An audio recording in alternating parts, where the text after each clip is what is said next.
हम लोग एक विधायक हम लोग जीते, बट जिस तरीके से पार्टी ने बिहार के हर एक जिले में संगठन को खड़ा करने का काम किया, उसी का परिणाम है कि आज 2025 में जिस तरीके से इतनी प्रचंड जीत एनडीए को मिली है। और आप एनडीए के विधायकों से चर्चा कीजिएगा, बात कीजिएगा, भले वो भारतीय जनता पार्टी के हों, जनता दल यूनाइटेड के हों, मांझी जी की, उपेंद्र जी की पार्टी के हों, हर किसी का ये कहना कि भैया भर भर के झोली में हम लोग के वोट आया है। उसका कारण ये रहा कि इन 5 सालों में पार्टी ने निरंतरता में अपने उस मत प्रतिशत को और बढ़ाने का काम किया जो 2020 में हम लोगों ने हासिल किया था।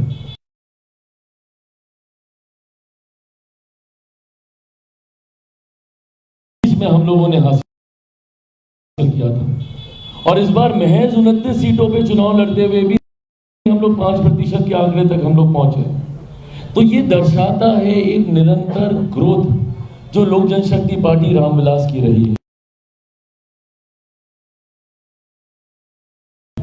और इस निरंतरता को बरकरार रखने के लक्ष्य के साथ कई बार होता क्या, और इस बात को मैंने हमेशा कहा है,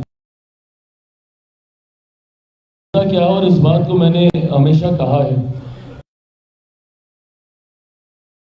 कि जब आप थोड़ी सी भी जीत आप हासिल कर लें और वो घमंड, वो अहंकार आपके सर पर चढ़कर बोलने लग जाए, तो वहीं से आपके पतन की शुरुआत होने लगती है। जिस दिन मैं 2024 में ये समझ लेता कि भैया पार्टी ने एक बड़ी जीत हासिल कर ली है, 5 के 5 मेरे सांसद जीत गए, मुझे मेहनत करने की जरूरत नहीं है, तो उस दिन से मेरे पतन की शुरुआत फिर से हो जाती। उस दिन ना सिर्फ अपने सांसदों से बल्कि पार्टी के हर एक नेता कार्यकर्ता से मैंने यही कहा था कि अब हमें दुगनी ताकत से अगले 1 साल विधानसभा के चुनाव के लिए हम लोग को मेहनत करनी है। वो नव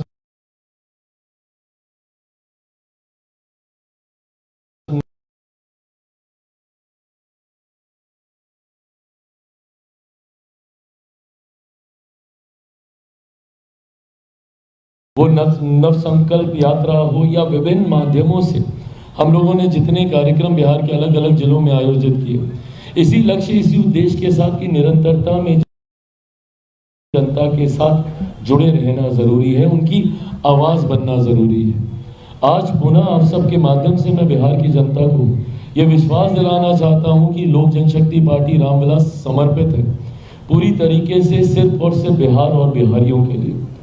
आज पार्टी को ये जीत हासिल हुई है, बट उसके बावजूद कल पार्टी की हुई बैठक में पुनः यह संकल्प लिया गया कि इसके बाद पार्टी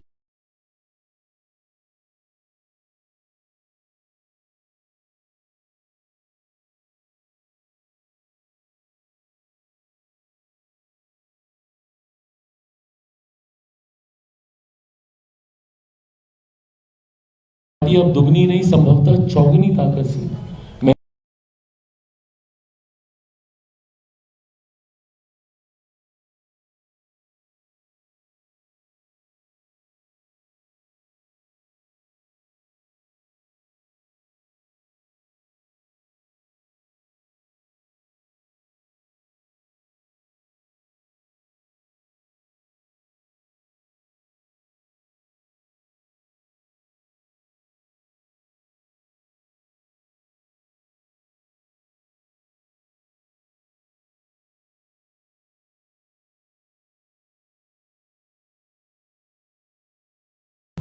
कि इसके बाद पार्टी अब दुगनी नहीं, संभवतः चौगुनी ताकत से मेहनत करेगी, जनता के बीच जाकर उनके जुड़े हुए मुद्दों को, उनकी समस्या का समाधान करने का काम करेगी और विधानसभा में और बिहार की कैबिनेट में उनकी आवाज बनने का काम करेगी। अपनी सोच, अपने विचार Lok Janshakti party Ramvilas Bihar first, Bihari first के संकल्प के साथ चल रही है। ये बिहार और बिहारियों को एक विकसित राज्य देने का संकल्प है। बिहार को फर्स्ट, बिहारियों को फर्स्ट बनाने की ये सोच है। विधानसभा हो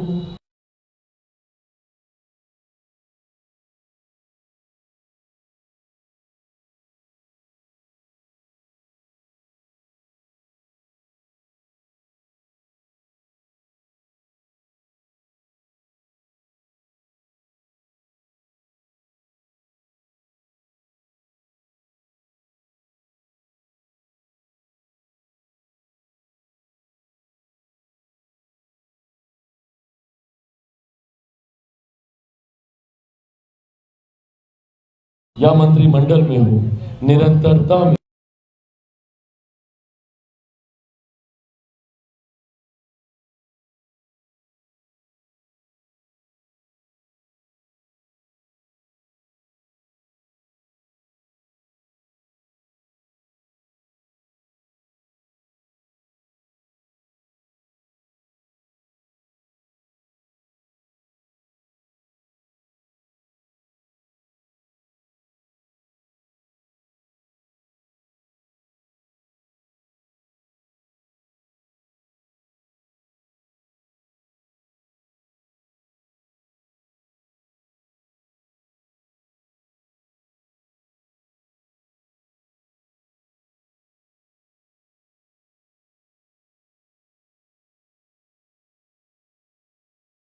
मंत्रिमंडल में हो, निरंतरता में लोक जनशक्ति पार्टी रामविलास के तमाम हमारे नवनिर्वाचित विधायक इस विषय को उठाने का काम करेंगे।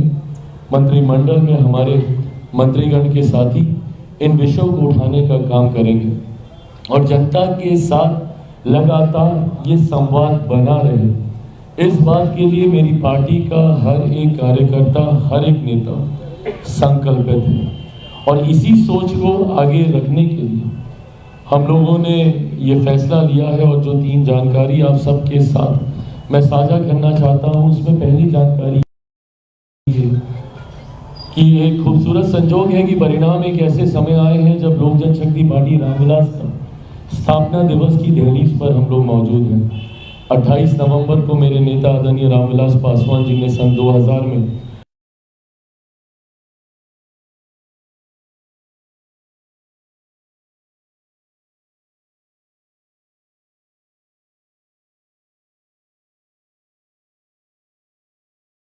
लोक जनशक्ति पार्टी रामविलास की स्थापना करने का काम किया था और आगामी 28 तारीख को एक मिली नई जीत के साथ भव्य तरीके से पटना में इस कार्यक्रम का आयोजन किया जाएगा। 28 नवंबर को पटना में कहां पर कितने बजे ये कार्यक्रम होगा, ये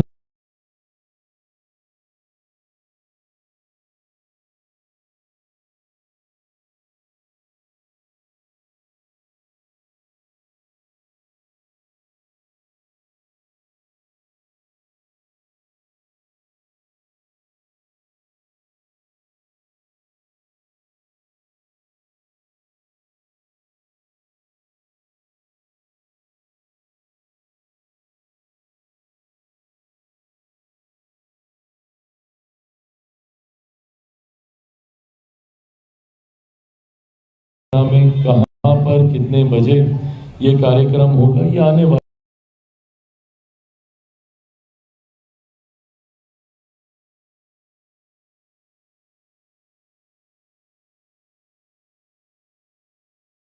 दिनों में पार्टी के प्रदेश नेतृत्व द्वारा ये जानकारी साझा की जाएगी। अशरफ अंसारी जी, राजू तिवारी जी के द्वारा ये तमाम जानकारी आप सबके साथ साझा की जाएगी। आगामी 28 तारीख को भव्य तरीके से पार्टी का स्थापना दिवस, जहां पर एक बार फिर से मेरे नेता, मेरे पिता आदरणीय रामविलास पासवान जी के विचारों को आगे लेकर चलने के संकल्प को दोहराते हुए मेरी पार्टी का हर एक विधायक आगामी दिनों में हम लोग की क्या रणनीति रूपरेखा होगी, उस पर हम लोग चर्चा करने का हम लोग काम करेंगे। जैसा मैंने कहा कि जनता के साथ निरंतरता में जुड़े रहना जरूरी है।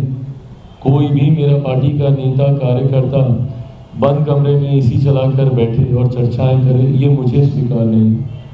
And I would want to lead by giving examples. मैं खुद उदाहरण स्थापित करने पे मैंने विश्वास किया है और मैंने पार्टी के नेता, कार्यकर्ताओं को हमेशा बस इतनी आग्रह की है कि जितनी मेहनत मैं कर रहा हूँ बस उतनी करें, ना मुझसे 1 मिनट ज़्यादा करने की ज़रूरत है, बट मुझसे 1 मिनट कम कीजिएगा तो मुझे ज़रूर एतराज़ होगा।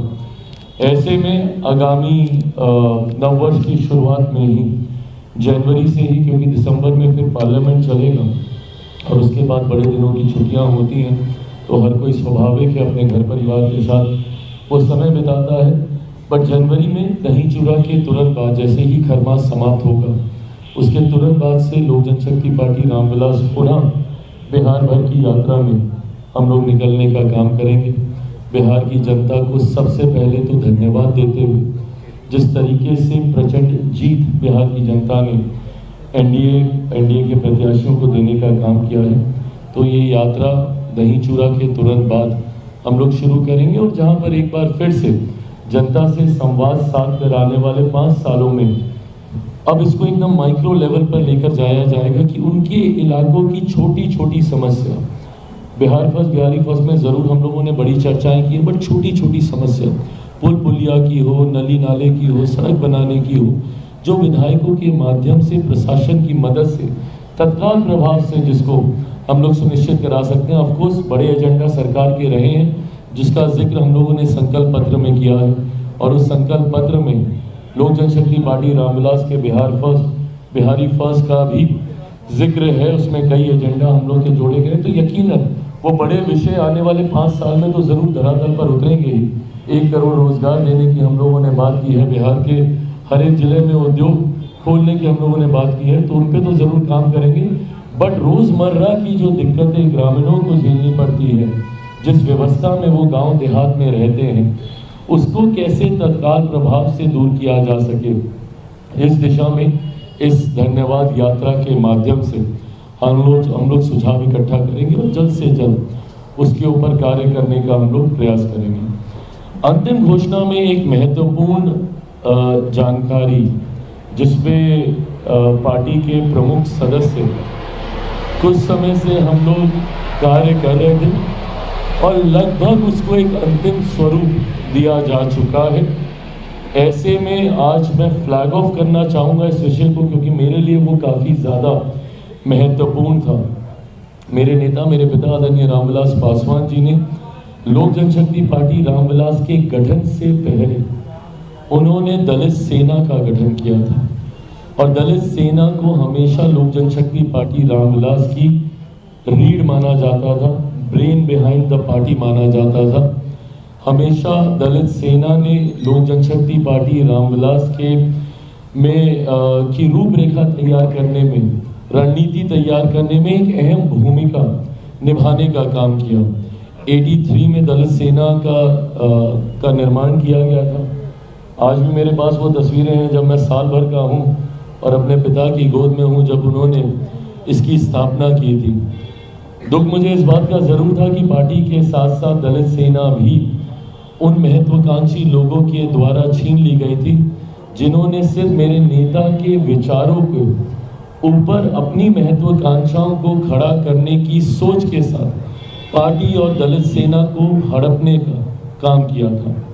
आज मुझे खुशी है कि जहां लोक जनशक्ति पार्टी रामविलास ने एक स्वतंत्र पहचान और पुनः मेरे नेता जिन ऊंचाइयों तक पार्टी को देखना चाहते थे, उसकी सीढ़ी चढ़ने की शुरुआत कर दी है। तो ऐसे में दलित सेना हम लोगों से दूर रहे, ये अब स्वीकार्य नहीं है।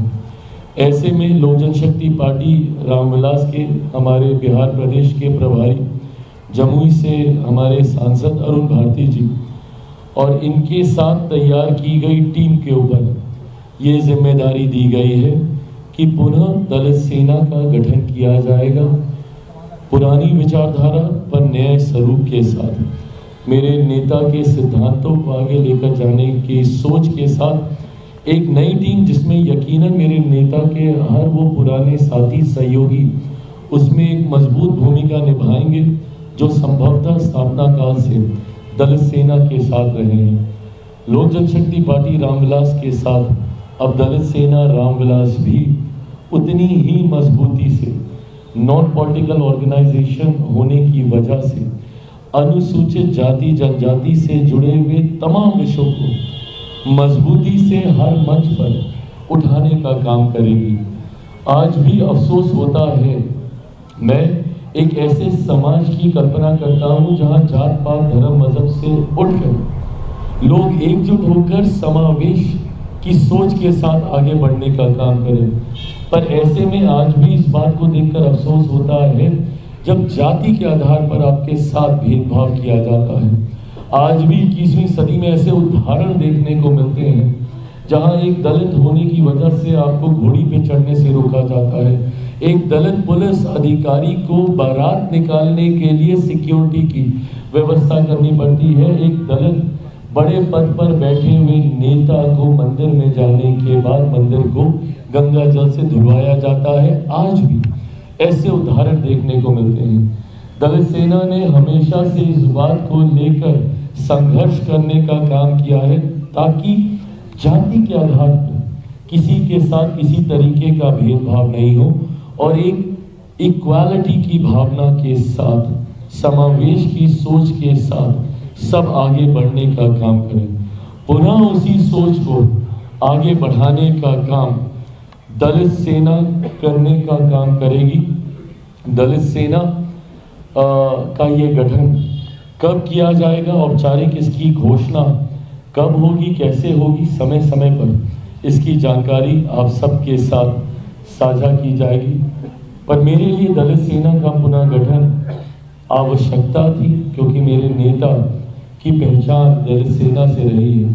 आज भी मुझे भारत की संसद में, लोकसभा हो या राज्यसभा हो, कई ऐसे सांसद मिलते हैं जो अपना परिचय देते हैं कि भैया 80 के दशक में हम दलित सेना के जिला अध्यक्ष होते थे या 90 के दशक में हम दलित सेना की प्रदेश कमेटी या राष्ट्रीय समिति में हम होते थे।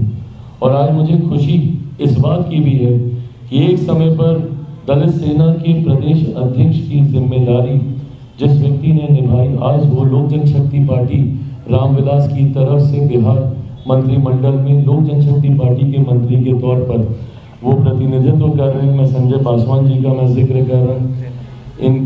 इनके पास दलित सेना के प्रदेश अध्यक्ष की जिम्मेदारी लंबे समय तक रही है। ऐसे में इनके अनुभव से, पार्टी के तमाम पुराने साथियों के अनुभव से आने वाले दिनों में इसकी रूपरेखा तैयार की जाएगी, जिसकी जिम्मेदारी अरुण भारती जी को दी गई है। इनकी टीम और ये मिलकर इस पर कार्य कर रहे हैं। अंत में साथियों, मैं एक बार फिर मेरी पार्टी के हर एक कार्यकर्ता, हमारा हर एक बूथ एजेंट, हमारे हर एक पंचायत अध्यक्ष, हमारे हर एक प्रखंड अध्यक्ष, हमारे हर एक जिला अध्यक्ष, मेरी पार्टी के प्रदेश के तमाम सचिव, महासचिव, तमाम उपाध्यक्ष, मेरी पार्टी के विभिन्न प्रकोष्ठों के तमाम प्रदेश अध्यक्ष और उनकी पूरी प्रदेश समिति, जिला समिति, प्रखंड और पंचायत समिति, मैं इन सब का विशेष तौर पर धन्यवाद करूंगा। जिस तरीके से इन्होंने निस्वार्थ होकर दिन रात एक कर पार्टी को आगे बढ़ाने का काम किया। मैं मानता हूं कि मैं जितना समावेश अपने पार्टी के तमाम मेहनती कार्यकर्ताओं का संभवतः चुनावी रण क्षेत्र में करना चाहता था, मैं नहीं कर पाया। गठबंधन राजनीति में आपकी सीमाएं होती हैं और पार्टी का राष्ट्रीय अध्यक्ष होने के नाते मैं अपने आप को उस पिता की भूमिका में देखता हूं जो अपने हर बच्चे को के लिए अपना सर्वोच्च न्यौछावर करने की सोच रखता है। पर कई बार सीमाओं की वजह से कुछ बच्चों के लिए वो कार्य कर पाते हैं, बट कुछ बच्चे उस भावना से अछूते रह जाते हैं। ऐसे में मैं अपने तमाम उन साथियों को भी विश्वास दिलाना चाहता हूं कि लोक जनशक्ति पार्टी रामविलास हर एक उस नेता कार्यकर्ता के समर्पण का सम्मान करती है जिन्होंने निस्वार्थ होकर, उनको चुनाव लड़ने का मौका मिला नहीं मिला, पार्टी ने उनके साथ चुनाव के समय साथ कितना दिया नहीं दे पाए, उसके बावजूद वो अपने कर्तव्य पथ पर ईमानदार और निष्ठापूर्वक वो अपना समर्पण देते रहे। पार्टी इस बात का सम्मान करती है और आने वाले दिनों में आप देखिएगा विभिन्न व्यवस्थाओं के माध्यम से हर उस पार्टी के नेता कार्यकर्ता का समावेश किया जाएगा जिन्होंने ईमानदार तरीके से पार्टी के लिए समर्पण भाव दिखाते हुए कार्य करने का प्रयास किया। मैं हमारे पार्टी के नवमनोनीत दोनों मंत्रियों का भी औपचारिक तौर पर विधिवत तरीके से पार्टी की तरफ से मैं इन दोनों को बधाई देता हूं और ये विश्वास रखता हूं कि लोक जनशक्ति पार्टी रामविलास की नीतियों, हमारे सिद्धांतों को, हमारे विचारों को मजबूती से सरकार में रखने का काम इन दोनों के द्वारा किया जाएगा। एक बड़ी जिम्मेदारी दोनों संजय पर है, संजय पासवान जी पर, संजय सिंह जी पर है। मैंने हमेशा इस बात को प्रमुखता से कहा और माना है कि हम लोग गठबंधन का हिस्सा हैं। गठबंधन का हिस्सा होने का मतलब कतई ये नहीं होता है कि आप हर चीज़ में एक सोच आप रखें, और गठबंधन की खूबसूरती भी यही होती है। मैं केंद्र में सरकार का हिस्सा रहा, बट जहाँ पर भी मुझे लगा कि मेरे विचारों के साथ कोई समझौता हो रहा है, मैंने मजबूती से केंद्रीय मंत्रिमंडल में अपनी बातों को रखने का काम किया। और मुझे खुशी है कि मेरी उन बातों को सम्मान देने का काम मंत्रिमंडल के द्वारा, मेरे प्रधानमंत्री जी के द्वारा हमेशा दिया गया। भले वो लेटरल एंट्री का विषय हो, या सब कैटेगराइजेशन का मुद्दा आया हो, या विभिन्न तरीके के ऐसे विषय रहे हों, जब जब पार्टी ने अपनी बातों को रखा है उसको सम्मान दिया गया है। आने वाले दिनों में भी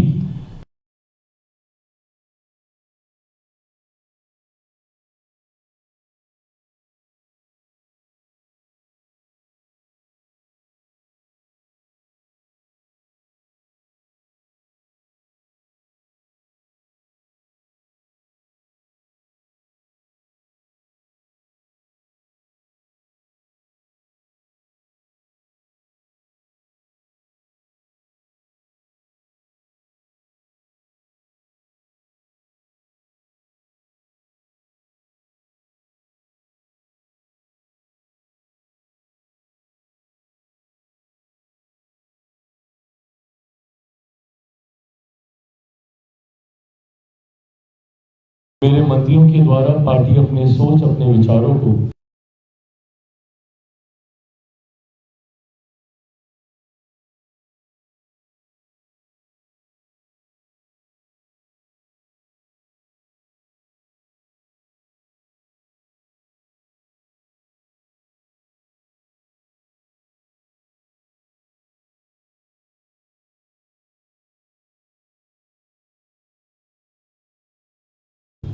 मंत्रिमंडल के समक्ष, माननीय मुख्यमंत्री नीतीश कुमार जी के समक्ष रखने का काम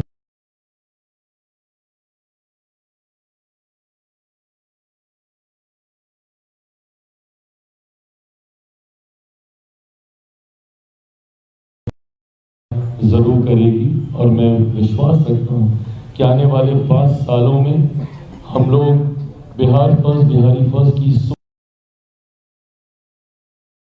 सोच को काफी हद तक धरातल पर उतारने में कामयाब रहेंगे। अब इसके बाद जब आप लोग मुझसे मिलिएगा तो मेरे पास कहने के लिए ये नहीं होगा कि लोक जनशक्ति पार्टी रामविलास सरकार का समर्थन कर रही है। अब हम लोग समर्थन ही नहीं, अब हम लोग बिहार सरकार का हिस्सा है। तो ऐसे में कठिन से कठिन आपके सवालों की जिम्मेदारी भी मुझ पर बनेगी, और ये विश्वास दिलाता हूँ, उम्मीद करता हूँ, पहली बात तो ऐसी कोई परिस्थिति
ऐसी कोई परिस्थिति किसी भी विषय को लेकर बिहार में अब उत्पन्न नहीं होगी।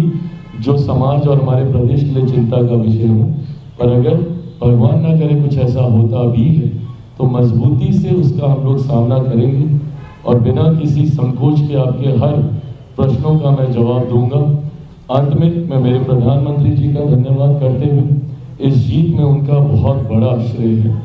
मुख्यमंत्री नीतीश कुमार जी को एक बार फिर से औपचारिक तौर पर कल शपथ लेने के बाद मैं आज अपनी तरफ से, अपनी पार्टी की तरफ से 10वीं बार एक इतिहास मुख्यमंत्री जी के द्वारा रचा गया है।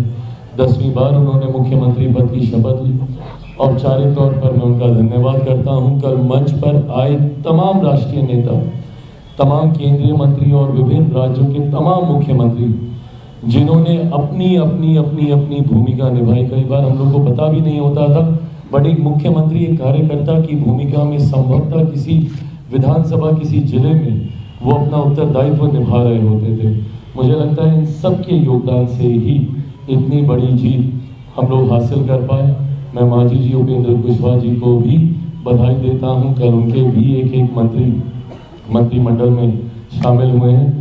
और अंत में मेरे नेता, मेरे पिता आदरणीय रामविलास पासवान जी को याद करते हुए आज वो जहाँ गए भी होंगे बहुत खुश होंगे, गर्व महसूस कर रहे होंगे अपने पार्टी के नेता कार्यकर्ताओं पर।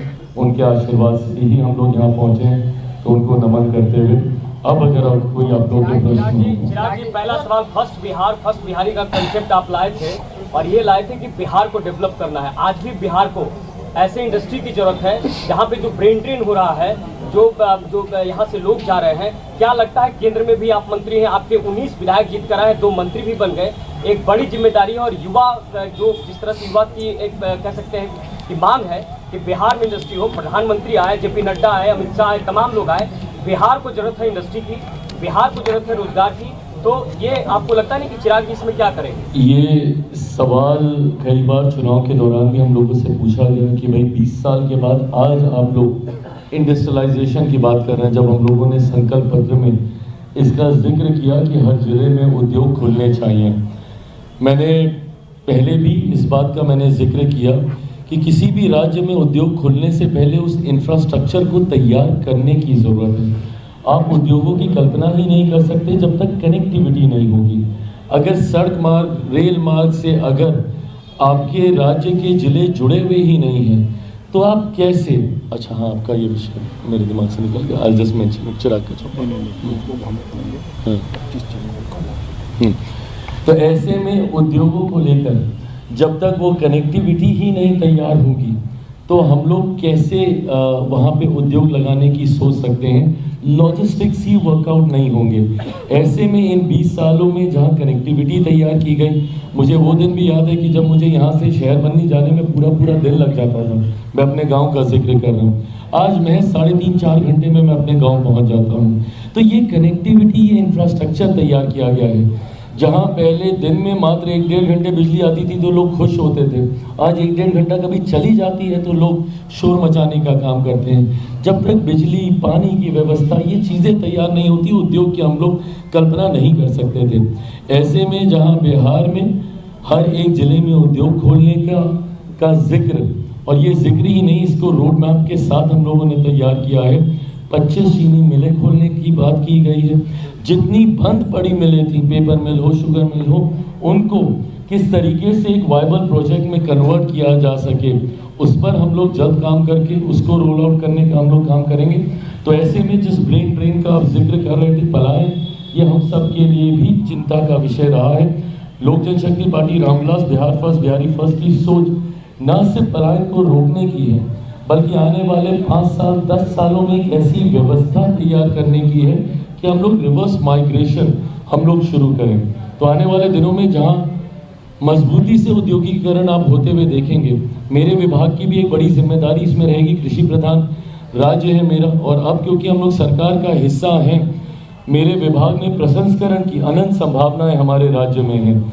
ऐसे में कई बार ज़मीन और इसकी सब जो दिक्कतें हम लोग को आती थी, अब डबल इंजन की सरकार जिस तरीके से बनी है और केंद्र और राज्य में हम लोग का प्रतिनिधित्व है, तो मुझे लगता है उसमें भी तेजी से हम लोग विस्तार होते हुए आप मजबूत सहयोगी दल हैं। उम्मीद थी कि भाई एक डिप्टी सीएम कम से कम मिलेगा, मलाल है इस बात का, क्योंकि 2 मंत्री मिले, डिप्टी सीएम गायब हो गए। चिराग पासवान कितना और लालची हो सकता है?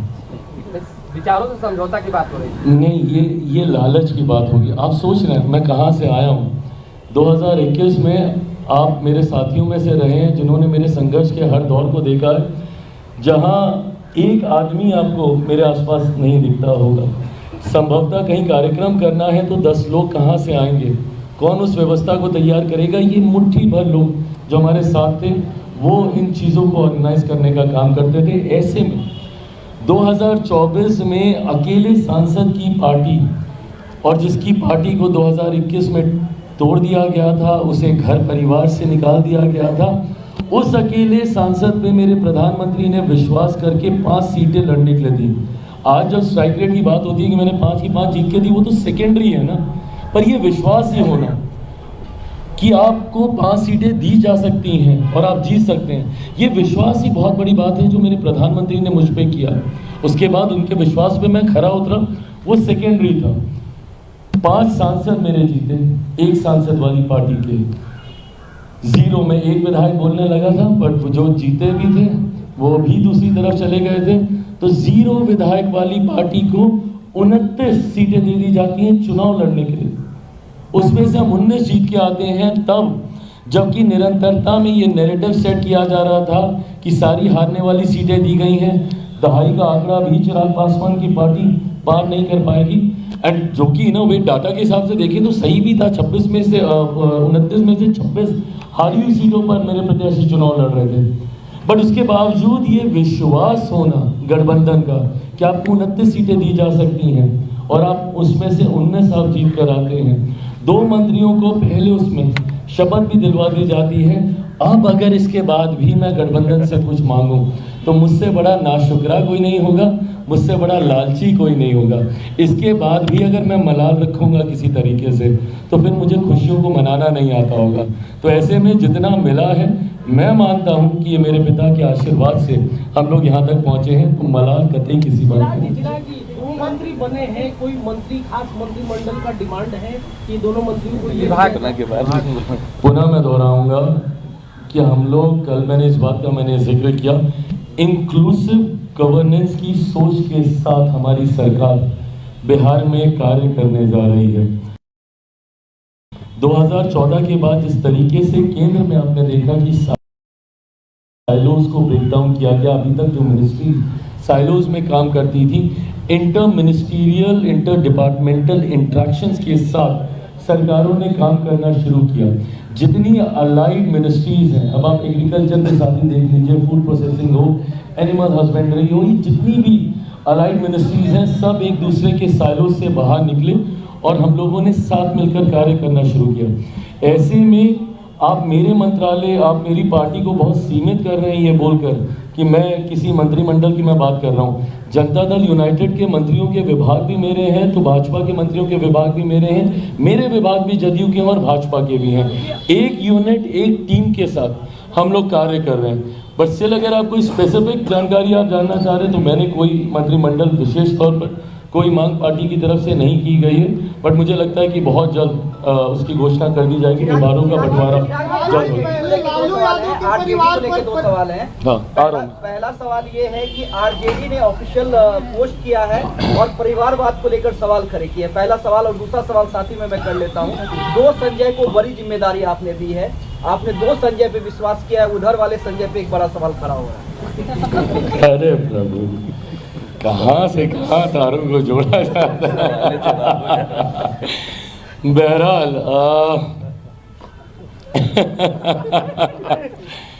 परिवारवाद का जहाँ तक सवाल खड़े करने का काम राष्ट्रीय जनता दल के द्वारा किया जा रहा है, मुझे लगता है कि अंतोगत्वा काबिलियत, और मैंने हमेशा इस बात को कहा और माना है कि आप किसी परिवार से आते हैं नहीं आते हैं, ये आपका सौभाग्य हो सकता है। कोई हैवी वेट सरनेम आपके साथ अगर जुड़ा है, आपका सौभाग्य, बट आपकी काबिलियत नहीं है।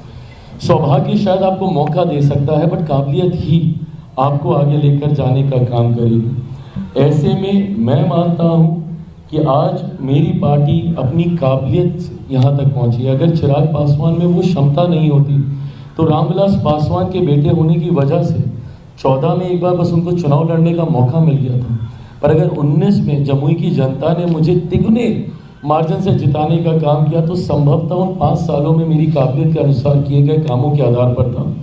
2021 में मेरी पार्टी को समाप्त करने के बाद अगर मुझ में काबिलियत नहीं होती तो शायद मैं पुनः पार्टी को खड़ा नहीं कर पाता। ऐसे में मैं मानता हूँ कि आप में वो काबिलियत का होना ज़रूरी है, वही इवेंचुअली आपको आगे लेकर जाने का काम करेगी। बहरहाल राष्ट्रीय जनता दल खुद के ऊपर, उनके ऊपर परिवारवाद के कई तरीके के आरोप लगाए जाते हैं। मुझे लगता है कि ये वो समय है जहां अपनी काबिलियत उनके परिवार के सदस्य दिखा सकते हैं। संघर्ष, कठिन परिस्थितियों में आपका संघर्ष आपकी सही पहचान कराता है। यहाँ से अगर वो निकाल ले गए तो यकीनन काबिलियत होगी, बट अगर किसी वजह से अगर वो चूक जाते हैं तो आपकी काबिलियत पर सवाल उठेंगे।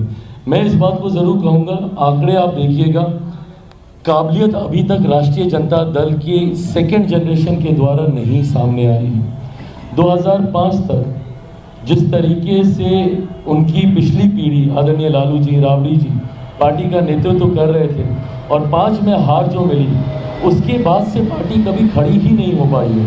2010 के परिणाम आप देखिए, राष्ट्रीय जनता दल को पुनः करारी हार मिली है। 2015 में अगर ये अहंकार जो इनके अंदर आ गया कि भाई हम बड़ी पार्टी, नहीं भैया, 2015 में मुख्यमंत्री नीतीश कुमार जी के आपके साथ जाने की वजह से आपको वो परिणाम मिला, नहीं तो 2015 में भी आप 15-20 सीटों पे आप सिमट के रह जाते हैं। 2020 में पुनः डिवाइडेड एनडीए की वजह से आपको लाभ मिला। कल हम लोग, आदरणीय ललन जी सब लोग मंच पे थे, कल हम लोग यही सब जिक्र कर रहे थे कि भाई यही परिणाम आपका 20 में भी आता अगर हम सब एक साथ रहते। 2020 में अगर यूनाइटेड एनडीए अगर आपको देखने को मिलता तो एक बार फिर से राष्ट्रीय जनता दल, और अगर निरंतरता में ये रहता तो आज तो उस पार्टी का नाम लेने वाला भी कोई नहीं रहता। तो परिस्थिति की वजह से 15 और 20 में ये लोग आए और इस बात का अहंकार इन लोगों को इतना ज़्यादा हो गया, जिस एग्रेसिव तरीके से ये लोग सामने आते थे, बिहार की जनता 2005 से इनको नकार चुकी है। और जहाँ तक आपने नाम का जिक्र किया, मेरी पार्टी ने नाम से ज़्यादा काम को प्राथमिकता देने की सोच रखी है। तो ऐसे में 2 ऐसे नेता हमारे यहाँ पर मंत्री पद पर विराजमान हैं, जिनका एक का मैंने जिक्र किया कि भाई हमारे जिला अध्यक्ष रहे हैं। बेगूसराय में एक छोटे कार्यकर्ता की भूमिका से यहाँ तक आना, ये इनके काम को दर्शाता है। वहीं दूसरी तरफ महुआ से संजय सिंह जी, जो मेरी लोकसभा से आते हैं, ऐसे में मेरे लिए भी एक ताकत बड़ी है कि भाई मेरी लोकसभा में मुझे मजबूती देने के लिए एक और मेरे साथी वहाँ पर तैयार हुए हैं। और जिस तरीके से इन्होंने संगठन में सदस्यता प्रभारी के तौर पर एक बड़ी भूमिका निभाने का काम किया संगठन के विस्तार को लेकर, और जिस तरीके से एक प्रचंड जीत हासिल की, मुझे नहीं पता कि इस बात को कितना हम लोग एनालाइज कर पा रहे हैं, पर आदरणीय लालू प्रसाद यादव जी के बड़े सुपुत्र को ये हरा कर आए हैं। ये कोई कम उपलब्धि नहीं है। ऐसे में मतलब क्या बोलते हैं उसको, जायंट किलर, एक जायंट किलर की भूमिका में ये आए हैं। तो ऐसे में मेरे दोनों संजय नाम पर नहीं काम के आधार पर यहाँ पर आए हैं। बाकी अपने नाम का और किस तरीके से इस्तेमाल दूसरी जगह पर कर रहे हैं उस पर मेरी कोई टिप्पणी नहीं है, वो उनका अपना इंटरनल। चाचा ने 2 बार बधाई दी है, चाचा ने 2 बार बधाई दी है, चाचा ने बधाई दी। मेरी सराखों पर उनकी बधाई, जब उन्होंने मुझे गाली दी थी, मुझे चंडाल और कई ऐसे, अपना खून नहीं, हाँ मैं उनका अपना खून नहीं, कई बातें कही थी, तब भी मैंने उनका आशीर्वाद, और मैंने माना है कि बड़ों की हर बात आपके लिए आशीर्वाद ही होती है, तो मैंने तब भी उसको आशीर्वाद के रूप में स्वीकार किया था। और आज तो सही में उन्होंने मुझे बधाई दी है, उनको नमन करते हुए सहज स्वीकार करता हूँ उनकी बधाई। अभी भी मान रही है कि ये सरकार 5 साल नहीं टिक पाएगी। कौन मान रही है? ये चर्चा कौन कर रहा है भाई?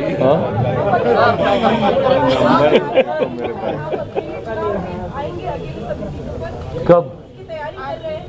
आने वाले दिनों में क्या आने वाले दिनों में पार्टी विस्तार पे ज़्यादा काम करेगी। अलग अलग राज्यों में चुनाव हो रहे हैं, बंगाल के चुनाव हैं, उत्तर प्रदेश का चुनाव है, पंजाब का चुनाव है, जहाँ पे गठबंधन के तहत हम लोग चुनाव लड़ने की तैयारी हम लोग कर रहे हैं। और 30 तो भी दूर की बात है, उससे पहले 29 से एक और पड़ाव आएगा, जहां चौथी बार मेरे प्रधानमंत्री आदरणीय नरेंद्र मोदी जी को देश का प्रधानमंत्री बनाने के लक्ष्य के साथ मैं और मेरी पार्टी जिम्मेदारी निभाने का काम करेगी। 30 आते आते तक यकीनन पार्टी एक बड़े स्वरूप में अपने आप को तैयार कर चुकी होगी। उस वक्त की भूमिका हम लोग तब सोचने का काम करेंगे। पर मैं ये मानता हूँ कि जो एनडीए गठबंधन है ये अपने में इतना स्ट्रॉन्ग और विनिंग कॉम्बिनेशन है, जिसके सामने मैं नहीं मानता कि अब कोई और टिक पाएगा। कोई जातीय जनगणना करवाता है और कोई देश जोड़ने के लिए बात करता है, हाँ, आप इसको किस तरह से देखते हैं? किस चीज को? जातीय जनगणना जातीय जनगणना के साथ है या कोई कहता है कि जातीय जनगणना कहीं ना जातीय कहीं देश सर्वेक्षण हुआ जोड़ने की बात था, कही जाती है। जनगणना सिर्फ केंद्र सरकार करा सकती नहीं, ये जातीय जिस तरीके से सर्वेक्षण बिहार सरकार के द्वारा कराया गया और अब तो केंद्र सरकार ने भी नैतिक तौर पर जातीय आधारित जनगणना को मंजूरी देने का काम किया है। ऐसे में लोक जनशक्ति पार्टी रामविलास इस बात की पक्षधर रही है कि जातीय आधारित जनगणना होनी चाहिए। मैं जब इस बात को कहता हूं तो कई बार कॉन्ट्राडिक्टिंग सवाल मुझसे पूछे जाते हैं कि भाई एक तरफ तो आप जात पात धर्म मजहब पे विश्वास ना रखने की बात करते हैं और फिर दूसरी तरफ आप कहते हैं कि जाति आधारित जनगणना होनी चाहिए। मैं ये मानता हूं कि आज भी कई ऐसी जातियां हैं जिनको जात किया जाता है। इस सोच को मिटाने के लिए कई बार केंद्र और राज्य सरकारों के द्वारा ऐसी पॉलिसीज, ऐसी नीतियों का गठन किया जाता है ताकि वो मुख्य धारा के साथ जुड़ सकें। ऐसे में उन नीतियों के गठन के लिए उसके अनुपात में उचित राशि आवंटित की जा सके। वो तब होगा जब उसकी आबादी की जानकारी सरकारों के पास हो। ऐसे में ये आंकड़े सरकारों के पास होने जरूरी हैं। कई बार माननीय न्यायालय के द्वारा भी आंकड़े मांगे जाते हैं कि फलानी जाति की क्या आबादी है और वो सरकारों के पास नहीं होते हैं। तो ऐसे में ये आंकड़े जरूर हों। मैं इसको सार्वजनिक करने का पक्षधर में नहीं, क्योंकि ये कहीं ना कहीं समाज में भेदभाव की भावना को बढ़ाने का काम करते हैं। बट हाँ, ये आने वाले दिनों में ये जाति आधारित जनगणना हो, ये केंद्र सरकार भी इसको नैतिक मंजूरी दे चुकी है और मैं मानता हूँ कि संभवतः ये उचित समय पे किया जाएगा। थैंक यू भाई, बहुत बहुत धन्यवाद। आज देखिए जितने आपके सवाल थे जो आप लोग परेशान होते थे, आज इत्मीनान से आप लोगों के साथ मैं बैठा हूँ।